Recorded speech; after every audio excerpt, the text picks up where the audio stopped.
that, and I did also. And as you know, Bob does the Love Those Loads in the NMRA magazine. Great column. Also, Bob has just been published in the Model Railroader magazine for May. Congratulations. Thank you. And you have also done some clinics for the National Virtual NMRA Convention.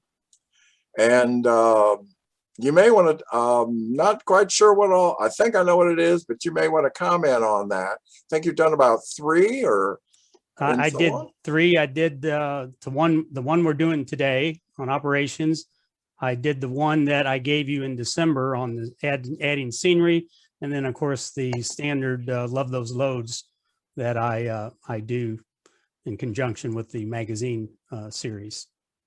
Oh, okay. Well, congratulations. That's great. Well, thank you. Appreciate that. Well, thanks for being here and thanks for coming back. Okay, Bob, thank you very much. Larry, thank you for that very kind introduction. I'm sure I do not deserve all those accolades, but thank you all the same. And happy anniversary of D-Day, 77 years, June 6, 1944. So my father was in World War II. So I'm always sensitive to key dates during that period of time in our history. In any case, I'm glad to be with you guys again. I always have a fondness for other Kentucky members of the NMRA. Division 10 is certainly a good representation of modelers. And that one picture I just saw, that gentleman of that scratch built building, that was far better than anything I can do. It's very lovely. So you guys have some really nice modelers. So today's topic is going to be a little bit about operations. And what I'm going to do is talk about how I converted a layout, my layout, that was not designed for operations into an operating layout. A couple of disclaimers. This is not a comprehensive clinic on model railroad operations. Rather, this clinic will focus on how I transform my layout, again, which was not designed for operations, into an operating layout. And the second disclaimer is I am no way a master operator, and any attempt to claim otherwise would be a great disservice to you all, my audience. So first, a little bit of background. I designed my layout in 1985, and while there were people operating layouts in those days, layout operation wasn't nearly as popular as it is today. What with the popularity of the DCC that came around, several years ago when the NMRA standardized and everybody could interop with everybody else's system. So it really took off, and with DCC, operations just went crazy. And I gave no thought at all to operation. I mean, I was in my 30s. I didn't even know that people operated. I thought you turned the train on and watch it run around the track. So construction began in 1986. I expanded it later on in 1987. And again, at that time, I added, it was a pretty good expansion, but I gave no thought at all to designing a layout for operation. And then I expanded again in 2005. And by that time, when I added my 2x6 foot peninsula, I had begun operating the layout, and I designed my expansion accordingly. Just real quickly run through some layout specs. I modeled in HO scale. My overall layout is 15 by 30 feet, which is 450 square feet. It's a good size for a single person. I don't have people help me build it or anything. It's around the wall. I kind of walk into the space. It's a single deck. I built it modular in case I ever moved. And of course, I've been here 37 years. So, probably didn't have to build it modular. It's 42 inches high. It's flat. It's an industrial layout. I don't have any grades. I use homosode over chipboard. Most of my track is code 100. I do have some 83, 22-inch minimum radius, and number 4 and number 6 turnouts. It's dual cab control with, it's just DC. I do not have DCC. And again, when I built this thing and designed it, that DCC wasn't nearly as popular and available and affordable as it is today. And it is an industrial switching layout. And I guess the high point is my layout was featured in Model Railroading magazine in November of 2002. It's hard to believe that's been almost 20 years ago now. And the magazine is no longer in publication. And I like to say that's because they featured my layout in it, that they went out of business shortly after that. So, but anyway, that was a real thrill for me to have my layout featured in the magazine. So one day I asked myself this question: why do I want to operate a layout? Because running a train in a circle is fun for about 2 minutes, whereas running a train with purpose can provide hours of enjoyment. And I found that to be really true. So let's look for a minute at what is required to operate a model railroad. So in its simplest form, I think you need at least 4 things. You need some motive power. You need a few cars that you're going to move around the layout. You need a place or places to spot them and retrieve them. And you need some kind of instructions on what cars to move where and what to pick up and all that sort of thing. And we're going to call that the operating system. To operate on a grand scale, you may want to have some of the following elements, most of which need to be designed into the layout. So of course, I didn't design much of these into the layout. Hidden staging tracks, I don't have any. Classification yard, I was fortunate, I do have that. Engine facilities, industrial sidings, runaround tracks, interchange tracks. Probably the greatest thing for a layout that operates is you need to design you an interchange track, because that is a universal industry. You can drop off or pick up any type car there. It's not dependent on an industry. It's an interchange track. Passing siding, and the list goes on and on. And again, most of these people that, if I was building a layout today, I would design many of these things into the layout. But because I didn't understand model railroad operations in 1985, good Lord, that's almost been 40 years ago. I just started laying track and putting things together and that type of thing. So then I asked myself another question. Can I operate my existing layout even though it was never designed to operate? Yes, because fortunately my layout had some of the essential elements necessary for operation. So there's an overall bird's eye view of my layout. And yes, I had some of the essential things. I had industrial sidings. I had quite a few of them. I had a big classification yard. And I had several areas where I could run around tracks. So I had certainly some elements necessary to be operated, but it also had constraints that limited my operating potential. What are some of those constraints? Well, I didn't have any hidden staging, so I can't have trains, come from a city off the layout and break it down and then build up another train and have it leave it next to the layout to go somewhere else. I don't have any of that. I'm not point to point. Mine's a continuous loop, because that's how I thought you had to build layouts in 1985. You have to put a train on and you make it go around in a loop of some sort. And when you do that, then you essentially have a non-linear layout. That means it passes through the scene more than once, and usually in the opposite direction on a different track. So, that's not very realistic at all.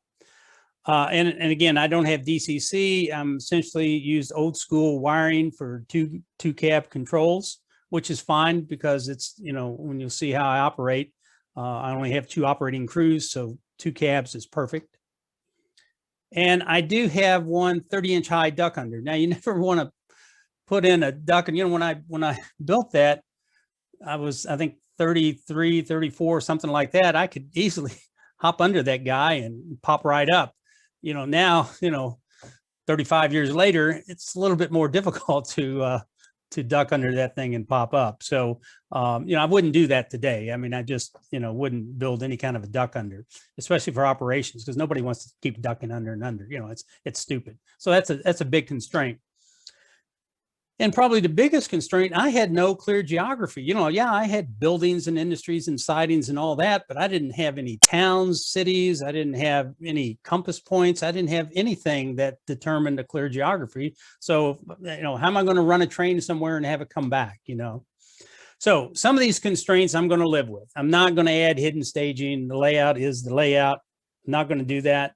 At this stage of the game, I'm not going to convert to DCC, and I really don't have to because of I only need 2 crews to operate. And the duck under, since it's under my classification yard with 10 tracks, that's going to stay. I'm not tearing that out. I'm not going to put in a hinge thing. That's just going to stay. So, I'm going to work around that, and I'll show you how I do that. But all these other things I can fix, all right? I can fix them. For example, I can easily establish a geography by just naming a few cities and towns. And so I've got a section over here I'm going to call Nitro because I got a single industry. This section, and this is just arbitrary. These are just names that I looked at the map and picked up or I saw somewhere. I mean, some of them may exist in real time, but I don't model a particular place. So, West Bluefield, I think there is a West Bluefield, but mine is totally fictitious. And then there's East Bluefield. I'm going to call this area over here Falls Creek, and that section Fargo, where my grain silos are. And I'm going to call that New Brunswick. So essentially, I have named 6 distinct cities or towns on my layout. And the classification yard, I'm going to give it a name. I'm just going to call it Cabot Yard. Again, simply arbitrary. So now I want to establish compass points. I want to know what is north, what is south, east, and west, and so on. So again, arbitrarily, I'm going to say, all right, I'm going to take my classification yard and I'm going to divide it right down the middle, that dashed line. I'm just arbitrarily dividing it right down the middle, logically, okay? I'm not doing anything physically to the layout. So I'm going to call this side the north side, and it follows if that's north, then that side must be the south side. And again, once you do that, then that's east and that's west, okay? So now I've decided, I've distinguished some very definite compass points on the layout. And this will all make sense as we go on. It may be a little bit confusing now, but it'll make sense as it goes on. So how am I going to eliminate the continuous loops, thereby establishing a point to point? Well, essentially what I'm going to do, I'm going to take little push pins and I'm going to block off sections of track, most of it along the wall. For example, where all those X's are, I'm just going to put a push pin, right here. You can't go to that track. And I'm going to put another one at this end. You can't go to that track. So you can't loop around there. And I'm going to do that in 2 more locations. I'm going to do it right here, put a push pin here and one here. And I'm going to do it right here. So you can't take any sneak shortcuts or anything like that. So essentially, I'm not going to tear the track up, right? I mean, there may be times when I want to have continuous running for visitors that come over, or if I host a meeting or something like that, and people just want to see train runs, or if I just want to see them run, if I don't want to operate. So I'm not going to tear up any track and or anything like that. But logically, I'm not going to allow an operator that track doesn't exist in terms of operation. Okay. So how do I eliminate the duck under during operating sessions? Well, I'm not going to take the duck under out, but I'm not going to require the people to go back and forth during an operating session. So what I'm going to do is I'm going to have a northern section and the southern section separate. So in the northern section, the crews are going to stay right there. Now you'll have to duck under one time to get to your station. But once you're there, you'll remain there for the entire shift that you're doing. And typically shifts are anywhere from 30 minutes to 45 minutes.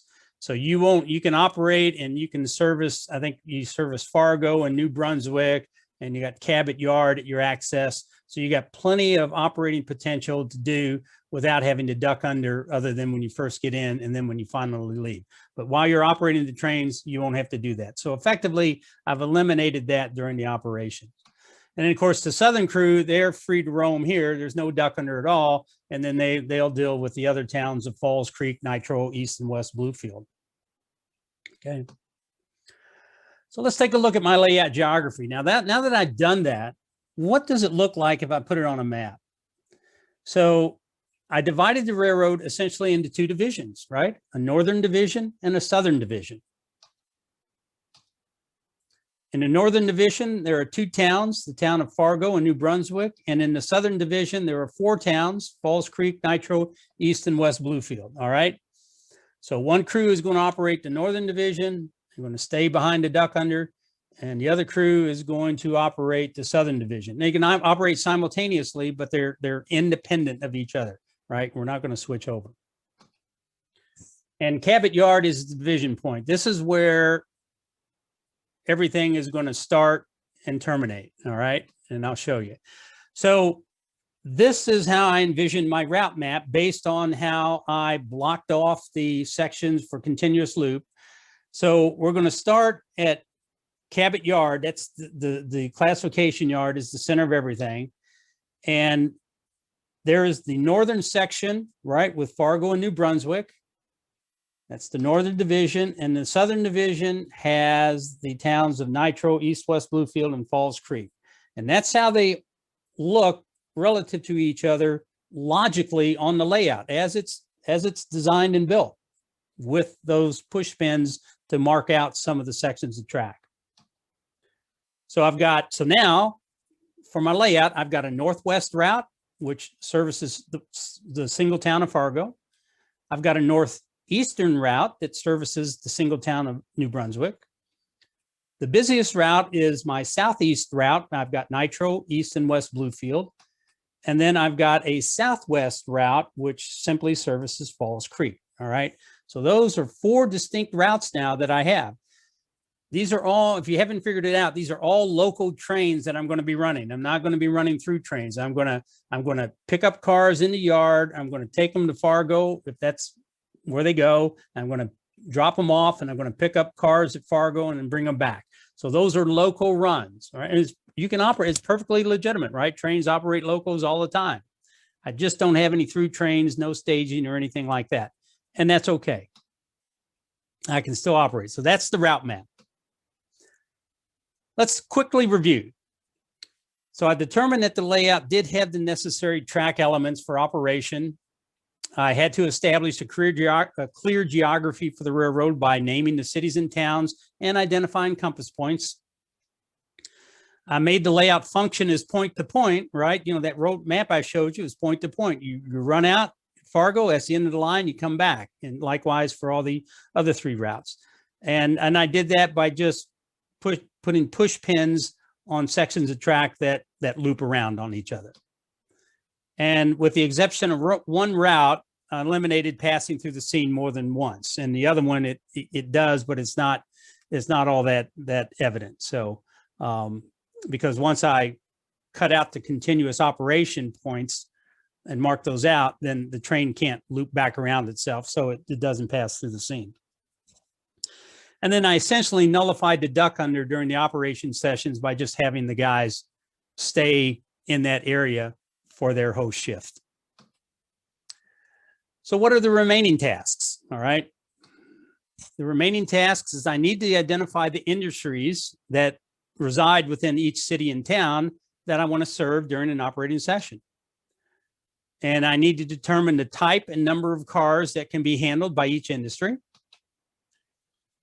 I need to create some kind of instructions on what cars to move and where to move them. That is, come up with some kind of operating system. And there's some miscellaneous things I need to determine. How long are my trains going to be? How many number of cars? You know, in my case, 8 is the maximum, a locomotive and 8 cars, just because of the physical size of my layout. It's not very big. And, you know, I can't pull 40 cars, right? So 8 cars is my limit, but I can still operate. The number of trains I'm going to run in complete session, you know, how many am I going to do? I got 4 routes. How many trains how many locals I'm going to do on each route? And this is all arbitrary, whatever you want to come up with. You know, how long does it take you to do one to do one train? You know, If it takes you 30 minutes and you want to have a 2-hour operating session, then you might have 4 trains, right? 4 times 30 will give you 2 hours. So that's all things that, just personal considerations. Again, the number of trains for each route. Okay. So let's identify some of the industries. Each town has at least one industry. Well, I wouldn't have a town on my layout if it doesn't have an industry to serve. Then what's the purpose of me having the town? It would follow if there were no industries in the town, then the railroad would never go to that town, right? So I've identified a total of 15 industries, all of them uniquely named, right? Just like any business has a unique name, makes sense. Within those 15 industries, I utilize 32 spur tracks or sidings, just, to serve them. I have 2 industrial yard tracks that are sort of storage tracks that if you working in a session, you might have to pick up some cars or drop some cars off there. I have 1 team track. So my total siding or spur capacity is roughly 100 cars. And that's just, how long are your spurs and how many of them do you have? How long are your cars, right? A 40-foot box car versus a 50-foot box car, it's different. All right, so there's my route map, the 4 individual routes. There's the Fargo route. What is in Fargo? Beacon's Furniture, it's got a single track. Fargo Feeds, it has 3 tracks. Now, what I like to do, and this is totally not necessary, I just did this for my own edification. I like to sort of make an equivalent diagram of what this area looks like. So I just created Fargo. There's my main line. Here are my sidings. I got a siding coming out to do Beacon's Furniture, and then I've got my grain silos here. So those are the only 2 industries that I have in Fargo. And the reason I do this because I know that, okay, my grain silos, I've got actually counting this track, 1, 2, 3, 4 little spur tracks here. So I could accommodate a lot of cars there. And in this track, I just have one that kind of comes out here and, I'm probably not going to have more than 3 or 4 cars just sitting there. All right. There's what it looks like on the layout. There's my Fargo Feeds. And there's my Beacon's Furniture. You can see it's a single track. Okay. So now let's just real quickly, we're going to look at all the other legs. The New Brunswick route. New Brunswick has mainline transfer, which is a nice transfer facility. It warrants 2 tracks.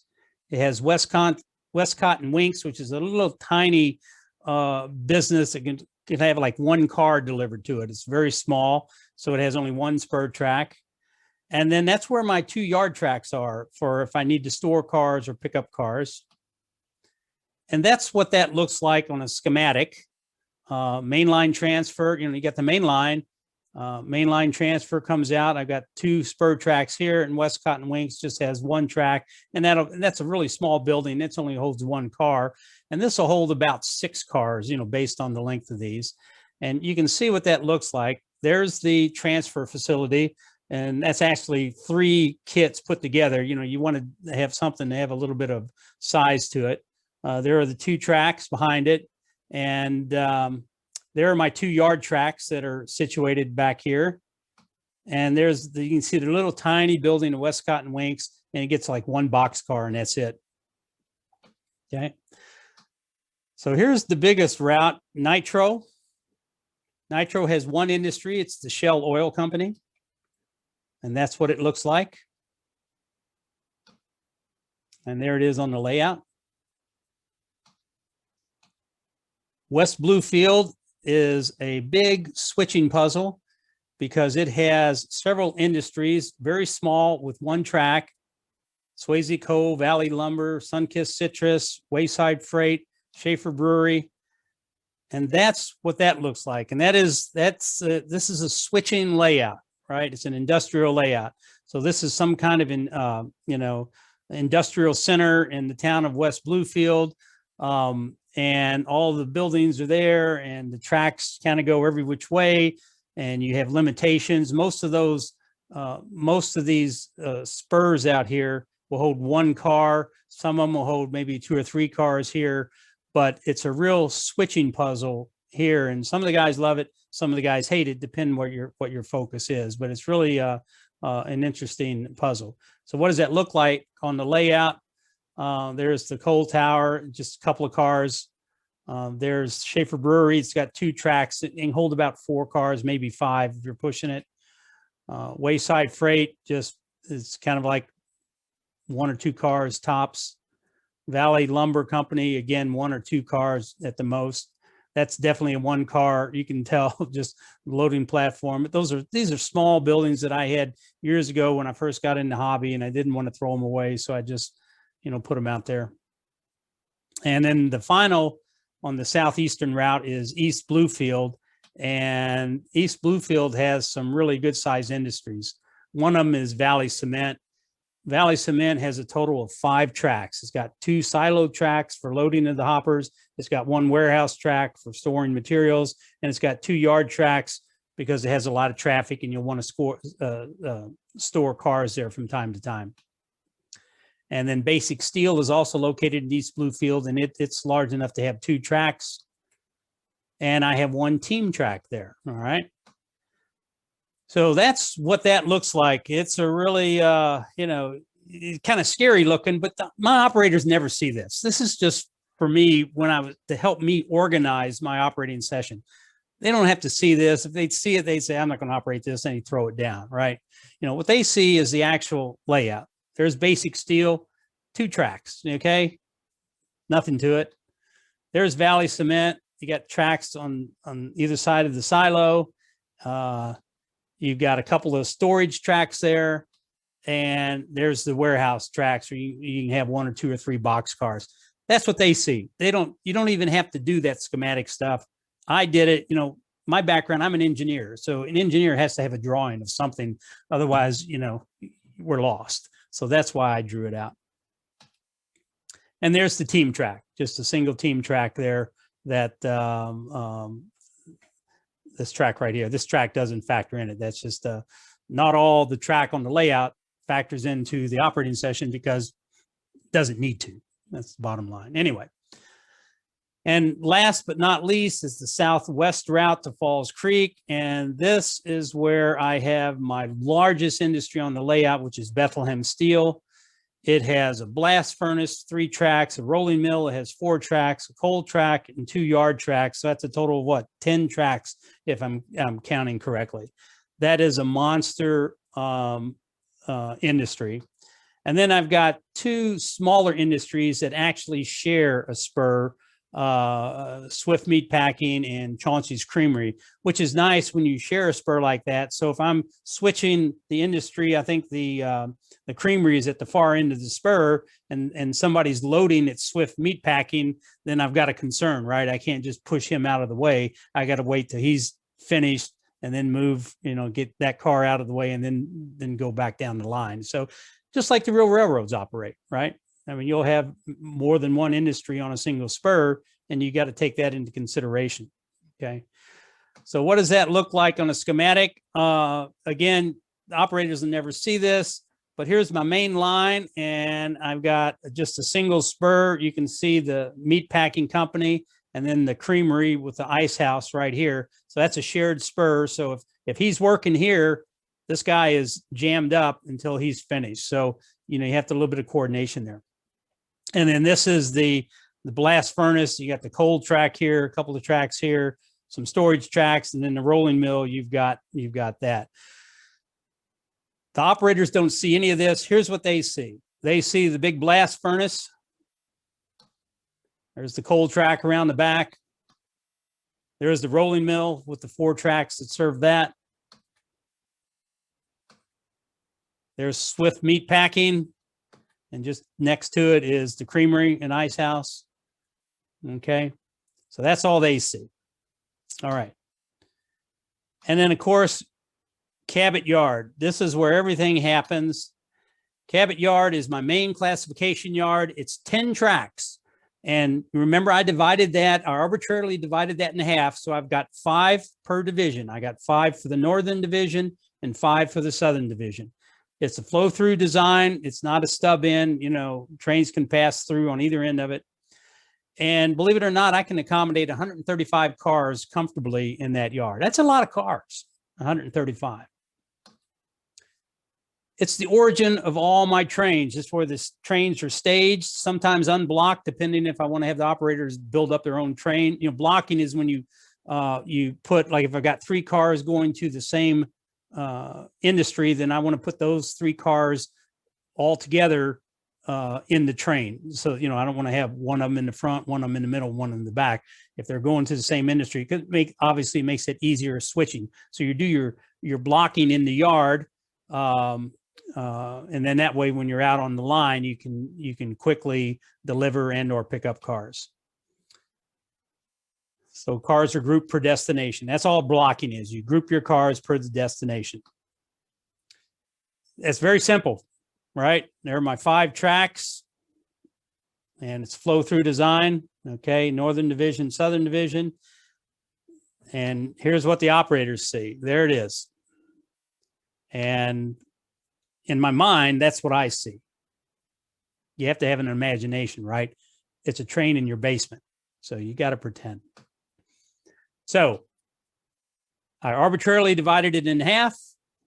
That's the Northern Division. That's the Southern Division.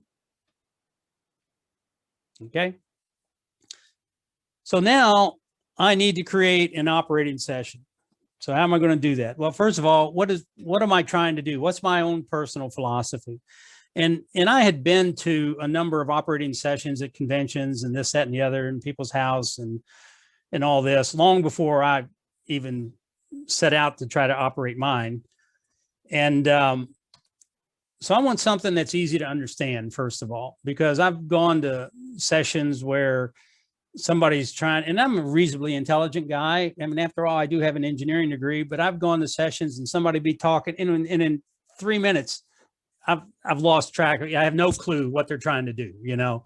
So and that's not fun for me, right? So I want something that's easy to understand for my operators. Also, minimal paperwork. I mean, I've been to operating sessions where I come in and somebody says, okay, you know, here's your stack of cards, and here's your train orders, and here's your throttle, and here's all, you know, and it's like, I need 4 or 5 hands to operate on some of the layouts that I've been to. And again, that's not fun for me. Okay. So I want to minimize the amount of paperwork, and you'll see in mine, you'll get 1/2 a sheet of paper, and an 8.5 by 11 standard size sheet of paper. You'll get half that. Okay. You'll get 8.5 by 5.5. That's it.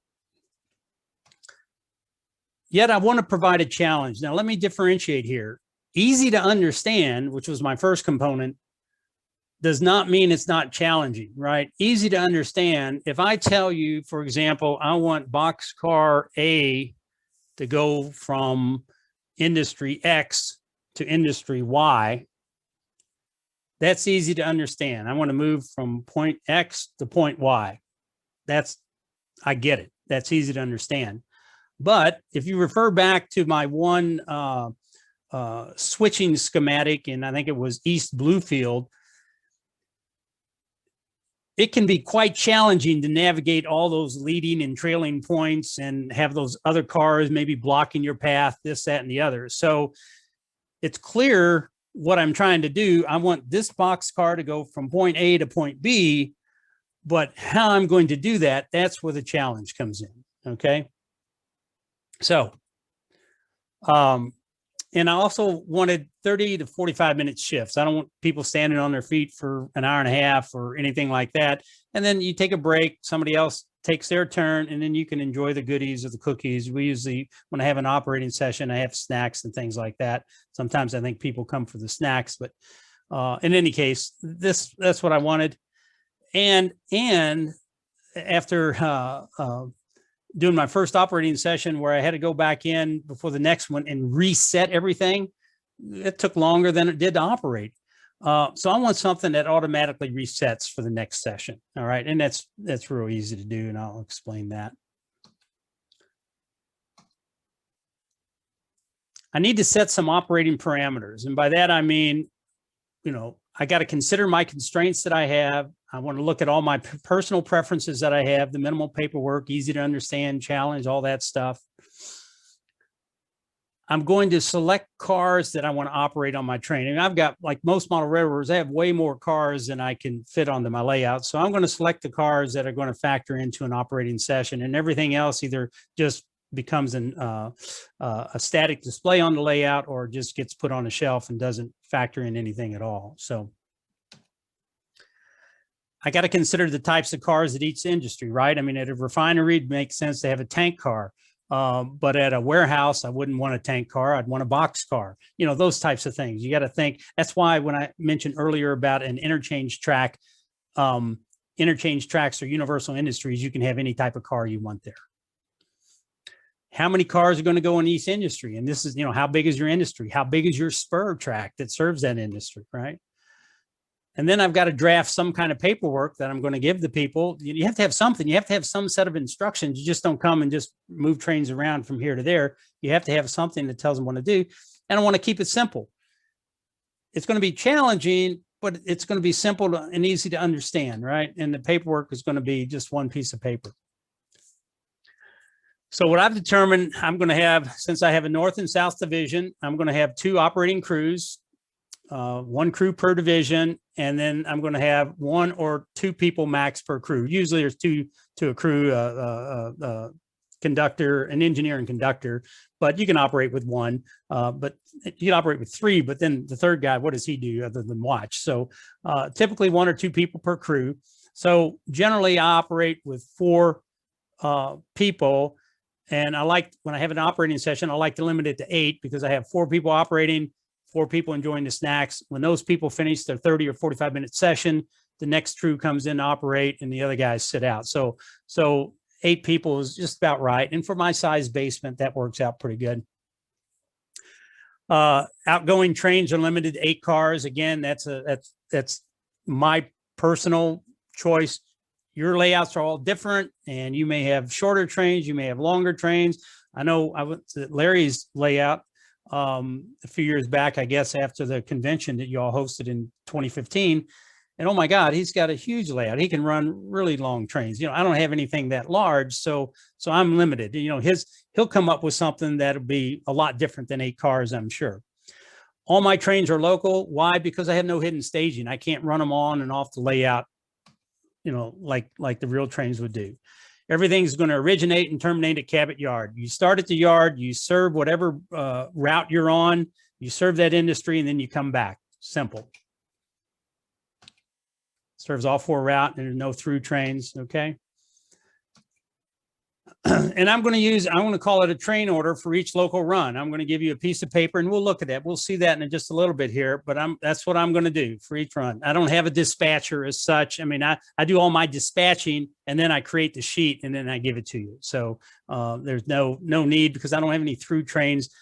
Again, mine isn't a large operating layout in that sense that I need a dispatcher because I got through trains coming in and all this kind of stuff. I just don't have that. But that's okay. I can still operate. So my train orders, they must fit on a half a sheet of a standard 8.5 by 11 piece of paper. I'm going to have no more than 11 train orders per session. So because my trains are going to be maximum 8 cars. So let's say I take 8 cars out, drop them off, and I pick up cars. Again, I can't have more than 8 cars in my train. So I can only pick up another 8 cars. So per train order, I'm going to have no more than 16, 8 set outs and 8 pickups, essentially. Doesn't have to be that. Those are my maximums. 8 set outs, 8 pickups, okay? But by doing that, in one session, I can move 176 cars. That's a lot of operation. Now, in a real session, we'll only do maybe about 5 or 6 train orders, because you know how it is. People get talking, socializing, eating the cookies or the popcorn or whatever. And, we have a great time, but usually it'll take me at least 2 operating sessions to do an entire thing. And I may modify that over the years, but in the future. But still, I can move 176 cars just by having 8 car trains with 11 train orders. Pretty good. All right. So how many trains am I going to do for each route? Well, again, how long you want your operating sessions to last? I'm going to have 2 to Falls Creek, 3 to East Bluefield. These are just arbitrary things that I put together, right? 2 to Fargo, 2 Fargo locos, 2 New Brunswick locos. That's just, I came up with that. And that's my 11 train orders if you add all that up. So the type of industry determines the type of cars. Again, you're not going to have,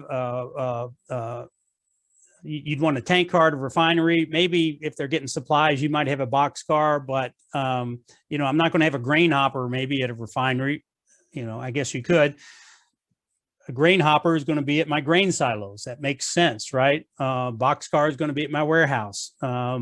My scrap metal gondolas are going to go to basic steel where they can be melted down and recycled, you know, that type of thing. You know, tank cars to box cars to a warehouse, gondolas to a scrapyard, etc. Interchange tracks can accept any type of car. That's why they're perfect. I don't have an interchange track, but if I was building one today, I would put 1, maybe 2 in there because those are universal industries. Capacity of sidings determines the number of cars at location. Car length is a factor, right? You could have 4 50-foot cars or 5 40-foot cars to give you 200 feet. So you can tell, you know, from the same 200 feet, the length of the car goes without saying. And it's important you leave, don't, you know, because I can put 6 cars on a siding doesn't mean that I should, because how am I going to leave room for switching maneuvers? You know, because if I got to move those cars, I got to move them somewhere. There might not be room elsewhere. So, you know, I got to consider that. So now I'm going to create the paperwork and what I'm calling the train orders. In my case, the information that's in critical in each train order is which route. I've got 4 routes. Okay. So what route am I going to serve? Which cities and towns in that route? Some of my routes are so small, they only have 1 city or town. Which industries I'm going to switch within those towns. Which cars I'm going to set out and which cars to be picked up, right? I mean, that's, you know, I need to know where I'm going to do the work and what work it is I'm going to be doing, setting out and picking up cars. Okay. So let's just look at a single route. Let's look at the biggest route here, which is the southeastern route. Okay. So I'm going to start at Cabot Yard, going to head out down the line and go to Nitro. I'll stop at Nitro if there's work to do, but whatever my train order says, it might just say go past Nitro or not have Nitro listed at all, in which case I'll go to West Bluefield. I'll do whatever work there, drop off, pick up. Then I'll go to East Bluefield, do whatever work there, if any, right? And then I return to Cabot Yard, all right? That's what a local does. Here is my typical train order. This is like actual size. In fact, it's probably on your screen. It's probably a little bit bigger than actual size. Again, it's a half of a sheet of paper that you run into your copy machine or your printer at home, right? So what all do I have on here? I got the name of the local, what local I'm going to do, Bluefield local, okay? I've got a list of setouts, and in this, just for demonstration purposes, this is going to be a maximum 8-car train. These are all the cars I'm going to have in my train, okay? Those are all the cars that I'm going to pick up, right? And these are the locations where I'm going to do it. So, for example, if I look at any one across, at West Bluefield, it tells me the name of the town, the industry of wayside freight. I'm going to set out these 2 cars, and I'm going to pick up these 2 cars. Essentially a 1-for-1 exchange in this case. Doesn't have to be. I could pick up 1 car, I could pick up no cars, or I could drop off no cars and pick up 2, or whatever you want to do. I mean, I've just made a maximum here just to show you. So, and you can see that in this one piece of paper, everything you need to know about your operation, for the most part, is there. And, you know, to me, that's simple to understand, right? West Bluefield, set out these cars, pick up those cars, got it. If I'm up here at Nitro, set out these 2 cars, pick up those cars, great, okay? So the city, the industry within that city. Nitro only has one, okay? But West Bluefield has also Valley Lumber. So when I'm West Bluefield, I got to go to Valley Lumber, got to go to Wayside Freight, all right?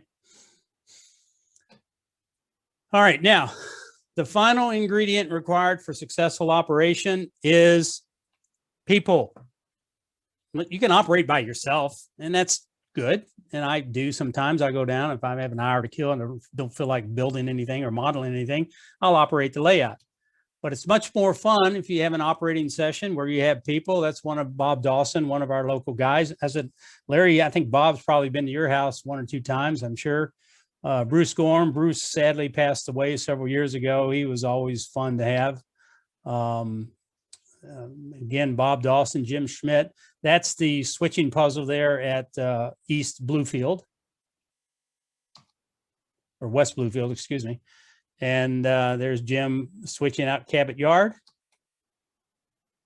Bruce telling his engineer to either slow down, back up, or whatever. And gentlemen, that is the end of my presentation.